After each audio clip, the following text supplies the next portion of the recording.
Hi all learners. सोचिए कि आपको मैं बोल रहा हूँ कि आप आपके पसंदीदा जो भी सामान है वो दूसरे के साथ आप बांट दो, डिस्ट्रीब्यूट करो। वो आप करोगे क्या? नहीं, क्योंकि वो आपका है।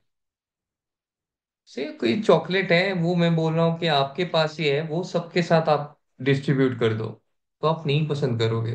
बोलोगे ये तो मेरा पसंदीदा है, मैं किसी क्यों में सबके साथ डिस्ट्रीब्यूट करूं। अगर करोगे भी किसी के साथ, आप वो किसी खास इंसान के साथ ही करोगे, सबके साथ नहीं करोगे।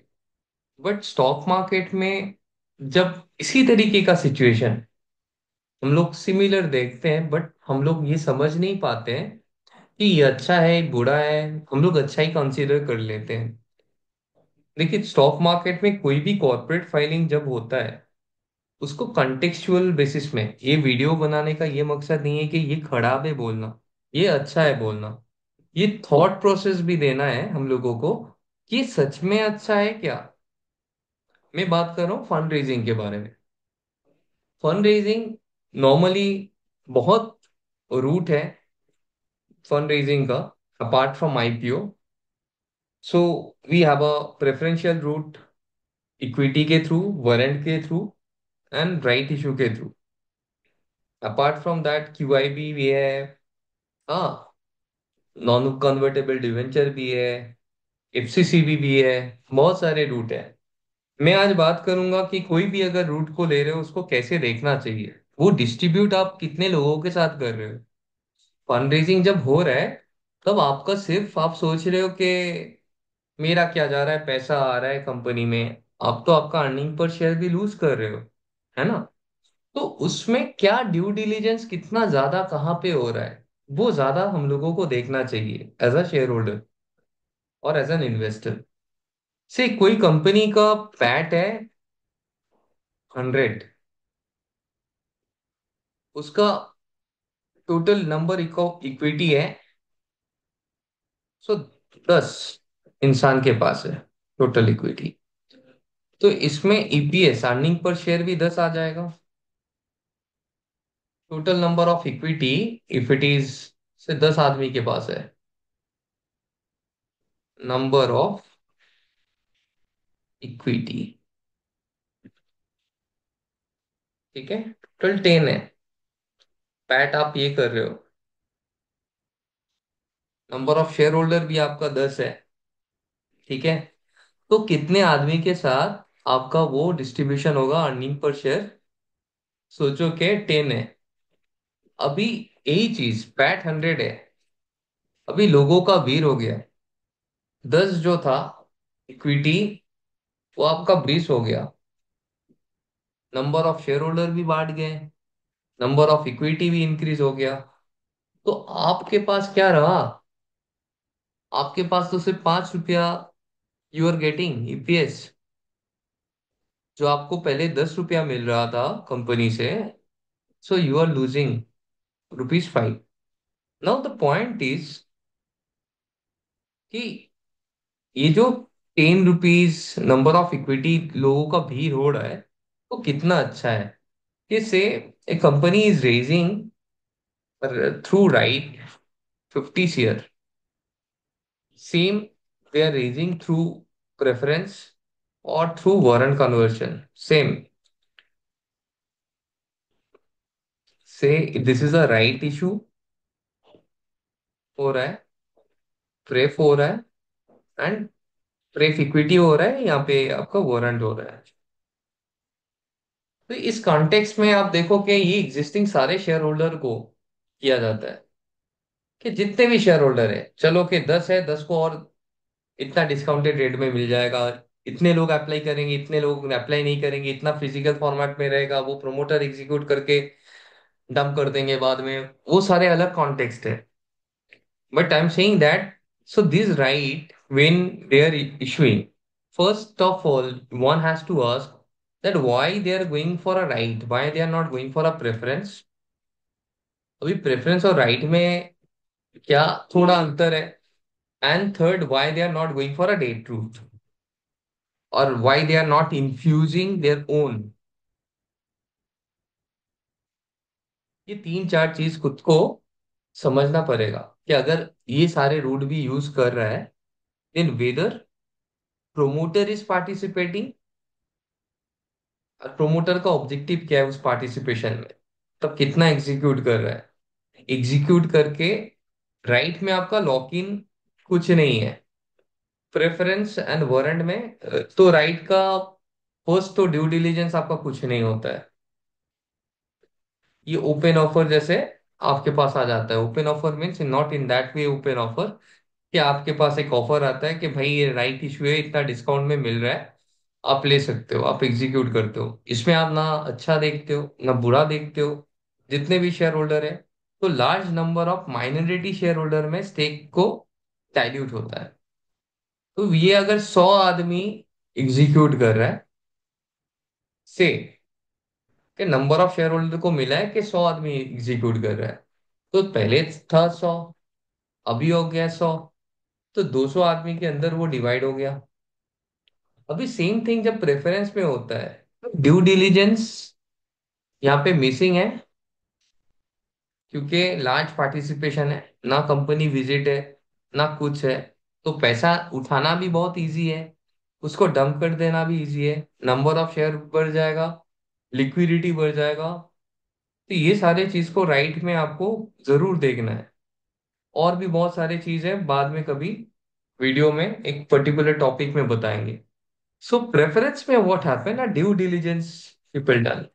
So if when a company doesn't give a offer to everyone, so then they feel that no, I want to create value for our company by onboarding very good ultra HNI investor, renowned investor. If they're onboarding, so as a shareholder तब आपको क्या देखना चाहिए? ठीक है, बहुत सारे ultra HNI आ गए, they are participating, which is very good. There must be a plan. One thing is important, due diligence. अभी तो मार्केट में बहुत लोग कैजुअली भी कर रहे हैं कि ठीक है चलो 4 करोड़, 2 करोड़, 1 करोड़, छोटा छोटा फंड रेजिंग हो रहा है सब। बड़े इन्वेस्टर कहीं पे भी पार्टिसिपेट करके दे रहे हैं, even if they are losing, they won't mind. तो फंड रेजिंग को ऐसे नहीं देखना है कि फंड रेजिंग हो रहा है तो मैं तुरंत उसमें जंप कर दूं। Always look at that you are actually, the promoter is diluting their stake, you are also diluting, क्योंकि पैट तो सेम ही है, प्रॉफिट आफ्टर टैक्स तो कुछ चेंज नहीं हो रहा है। कंपनी 100 रुपया अर्निंग कर रहा था, आज भी 100 रुपया ही अर्निंग कर रहा है। ओनली क्या हो रहा है, पहले 100 आदमी थे और 1000 आदमी आ जाएंगे, 1000 के साथ आप बांटोगे आपका अर्निंग पर शेयर को, तो उसमें ग्रोथ कितना होगा? या 100 के जगह पे अगर 105 आ जाते हैं, 100 शेयर होल्डर है, अभी जो लार्ज स्टेक है 50 करोड़ का जो फंडिंग हो रहा है, सोचो कि ये आप पे 100 है, इसमें 5 आदमी ने इन्वेस्ट किया है, फॉर एन एग्जाम्पल। तो ये बहुत ही अच्छा है ना कि प्रेफरेंस में 100 से आपका उतना डाइल्यूट तो नहीं हुआ, डाइल्यूट हुआ। एग्जीक्यूशन कितना अच्छा होगा कितना अच्छा नहीं होगा वो हम लोगों को पता नहीं है, वो सेक्टर के ऊपर है, आपका फर्दर एनालिसिस के ऊपर है कि आप कैसे फर्दर उस बिजनेस को एनालिसिस करते हो, प्रोमोटर का एग्जीक्यूशन, पास्ट क्या हुआ है, कितने बार फंड यूज किया है, कितना फेस वैल्यू का शेयर है, क्यों इतना डाइल्यूट कर रहा है, ये सारे क्वेश्चन आपको देखना पड़ेगा। Next, due diligence will be very high on a preference because those who are very much interested for giving 50 crore, they'll be moving to the company, they'll be doing an interaction, and they'll be taking their own calls कि नहीं चलो मैं 5, just for an example, ये 20 भी हो सकता है, 80 भी हो सकता है, 100 भी एक एग्जांपल है यहाँ पे, 5 भी एक एग्जांपल के तौर पे आप देखो। अभी इसमें क्या होता है कि इसमें लॉक इन पीरियड रहता है, तो इजी मनी नहीं है कि मैंने राइट इशू किया उसके बाद मैंने उसको राइट में कॉल आया फर्स्ट, उसके बाद उस बीच में जो एग्जीक्यूशन नॉन एग्जीक्यूशन हुआ, कोई सेल कर दिया, ड्यू डिलीजेंस नहीं हुआ, किसी मेरा भाया थ्रू आपका राइट आ गया, ऐसे पार्ट में बहुत तरीके से आपका ना, मतलब राइट इशू को मैनिपुलेट किया जाता है because of the it is going to, not going through any scanner. ऐसे ही कि मुझे लगा कि फंड रेज करना है, I am not getting from a preference, so I give a offer to in general, उतना मुझे किसी को देखने ही नहीं देना है। So second thing is preference, third is warrant. Preference equity, equity में आपको पूरा देना पड़ता है। यहाँ पे वारंट दिया जाता है, इसमें 25% आपको अपफ्रंट पेमेंट करना होता है। 18 to 24 मंथ्स के अंदर आपको पूरा कन्वर्शन करना होता है। इसमें आपका जनरली लॉक इन पीरियड आप कर लो 2 इयर्स है, but if you are paying no within a अ 6 मंथ पीरियड, कि आप जब से पेमेंट कर दोगे तब 24 मंथ्स के अंदर आपको पूरा पेमेंट करना है। आप सोचो आज अलॉटमेंट हुआ है, 6 months, with in 6 month allotment होने के बाद 6 मंथ्स के अंदर आप अगर पूरा पेमेंट करना चाहते हो, then we can count from a that particular time कि आपका इतने टाइम के लिए लॉक इन रहेगा, 1 ईयर के लिए लॉक इन रहेगा। प्रेफरेंस के लिए 6 मंथ्स का लॉक इन रहता है। बट कन्वर्शन आपको, मतलब वो पार्टिसिपेशन आपको विद इन 18 to 24 मंथ्स के अंदर करना होता है, जो भी पूरा कन्वर्शन होना करना होता है। अभी वारंट क्या है, मतलब एक ही रूट है। देखो सारे जगह पे आप किसी से उधारी मांग रहे हो कि भाई मुझे पैसा दे दो, मुझे कुछ करना है, मुझे बिजनेस को एक्सपेंशन करना है, डेट रिडक्शन करना है। नाम अलग अलग है तो वो कृष्ण या हरि या गौतम बुद्ध, ये कुछ भी बोल दो, भगवान ही है। नाम हम लोगों ने अलग अलग दिया है, राइट, प्रेफरेंस, वारंट, डेट और मतलब जो भी रूट है।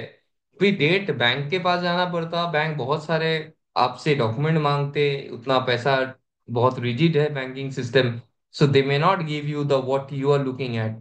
Also multiple compliances you'll have to do, which is completely sometimes unnecessary, that a bank is asking please give this stock audit में ये वो बहुत सारी चीज आपको करने के लिए बैंक बोलता है, जो रेगुल मतलब उतने सारा फॉलो करने जाओगे तो बिजनेस उतना फोकस नहीं कर पाओगे। So sometimes people think no मैं तो बहुत एक्सपेंशन मोड में हूँ, और इसी को गलत तरीके से भी लोग लेते हैं। वो एग्जीक्यूट नहीं कर पाएंगे, इजी मनी मिल रहा है। बहुत सारे लोग क्या करते हैं कि आप always whenever you look no and preferential look at the people who are participating, those people and their track record. Plus preference में आप ये देखो कि प्रमोटर का पार्टिसिपेशन है या नहीं, वो कितना स्टेक ले रहा है। वारंट में same thing, but now warrant becoming again an instrument no, जहाँ पे 25% ही देना है ऐसा करके लोग पैसा उठा रहे हैं। बट उसमें आपको फर्दर एनालिसिस करना है कि बिजनेस रेफरेंस में 100% पेमेंट करना होता है, कि मुझे 50 करोड़ है तो 50 करोड़ का मुझे 50 करोड़ अपफ्रंट पेमेंट चाहिए, 6 महीने का आपका लॉक इन रहेगा। बट इस जगह पे क्या होगा, आपका 12.5 ईयर से ही आपका प्रेफरेंशियल अलॉटमेंट हो जाएगा। ये कब होता है, जब कंपनी के ऊपर जनरली उतना भरोसा किसी का नहीं रहता है कि ठीक है, ठीक आप कर लो अच्छे से, हाँ मैं उसके बाद देखूंगा। जैसे एग्जीक्यूट होता है properly company, whatever they say no they are delivering, so that time people further invest the rest part, कि नहीं ठीक है चलो, क्या आपने जैसे हम लोगों के साथ बात हुआ था वैसे ही काम हुआ है, so we will go for another 37.5, जो आपको 24 मंथ्स के अंदर हो जाता है। अगर नहीं होता है ये सारे चीज, वो फॉरफिट हो जाता है। इको लाइफ साइंस में भी शायद हुआ है, देखता है कम, मतलब मैं आई am not talking about a company specific, if anything is happening no where company is not executing whatever they said, so sometimes people know ठीक है मेरा 12.5 करोड़ गया है, ठीक है, मतलब as a whole some people will not participate, some will participate, कि मैं बाकी तो नहीं दूंगा, 37.5 शेयर भी चला जाएगा अगर मैं दे देता हूँ। तो इसमें भी ड्यू डिलीजेंस रहता है, इसमें भी नॉन मतलब ड्यू डिलीजेंस पार्ट मिसिंग नहीं है। ड्यू डिलीजेंस होता है, आपको ये करना है कि कौन कौन पार्टिसिपेंट है। अभी बहुत सारे लोग पार्टिसिपेट कर रहे हैं, maybe anchors are one और टू, देयर फैमिली मेंबर्स और their friends are participating. You need to always do your due diligence when you are looking at any corporate action, and always keep in mind ये एक way of dilution ही है, कि जहां पे आपको fund raise हो रहा है और वो इक्विटी आपका प्रॉफिट आपका सेम ही है। आपको सिर्फ इस जगह पे फोकस करना है, ये जो 50 करोड़ रुपया उन्होंने लिया है, whether they can generate in future another 10 20 CR और 30 CR और 40 CR, only focus on that, कि ये पर्पस क्या होगा, कहाँ पे एग्जीक्यूट होगा। Then follow their con calls, try to meet, but don't only think no कि मैंने ये 50 करोड़, मतलब ये प्रेफरेंशियल हो रहा है मतलब प्राइस भागेगा, प्राइस भागेगा, उसका रीजन अलग है। ठीक है, उसके बाद वो डंप होके नीचे भी आ जाएगा प्रेफरेंस प्राइस के पास आसपास। तो वो अलग चीज है, that I am not going to convey as of now. But these all are very normal in market. If you are knowing, you will be little having an edge over others कि आपको पता। So what we have learned from this video, that any kind of a fundraise is a dilution. When we go for a ride, we have a less chance of doing due diligence. When we go for a preference, that time also we are raising capital and issuing number of equity shares. But in this case, in preference, we are issuing to only 5 people, not to the 100 people. So dilution is less. And those who are 5 people are participating and taking that 50 crore risk, they are doing their proper due diligence. In a case of warrant, is the same 25% we need to pay for upfront. But when you look at as a whole, no, it is not a good or bad. You need to contextual, you'll have to think that whether this particular action is going to increase the future PAT or not. As a shareholder, when you are getting an, you are not dividing with many dilution, many people, then you'll be very comfortable. If Dhoni is coming with your team, like big players, big HNI, Ultra HNI is participating in a, it may be anyone. I'm not taking anyone's name. If they're participating, it means Dhoni, they'll be getting a high, like the management will be having a pressure to execute. When a minority stakeholders are having their holding, no, they may not bother to answer all your replies. But when some big peoples are coming, so they'll have to give reply when they what they have committed, why they are not doing execution of why their execution is not happening, everything. So take it in that way. These are three ways of raising fund, and not good or bad. Always take on a basis of a case to case basis. Are they going to increase the profit? Which sector you are selecting? Who are participating? Whether promoter is also participating or not? That's it. I don't like right issuance and all. Whenever I see recently one power transmission company is also going through a right issuance, I see that company is having a potential. Maybe they're not getting any route of a preference or a warrant. That is why they're going for a right. Okay, that's it.